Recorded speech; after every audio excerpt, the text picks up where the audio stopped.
打鼾的原因及治疗方法。如文医生特邀专家石丽，空军军医大学西京医院耳鼻咽喉头颈外科副主任医师。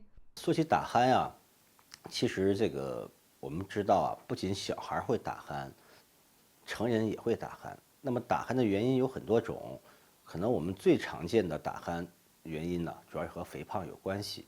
对于成人来讲，特别肥胖。第二呢，特点是男性。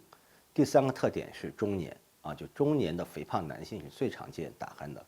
那对于儿童来讲呢，我们最常见于3岁到6岁这个期间，因为这个期间的儿童呢，扁桃体有代偿性的一个肥大，这时候呢，我们会发现呢，患者会有打鼾的情况。儿童还有一个特点，就是叫腺样体的肥大，也会导致儿童出现睡眠时打鼾和张口呼吸。那这种打鼾呢，一定不是像我们老百姓所说的要打呼噜睡得香，它对儿童的身体，包括对成人的身体都会造成一定的影响。所以我们医学上也称之为叫鼾症，或者叫阻塞性睡眠呼吸暂停低通气综合征。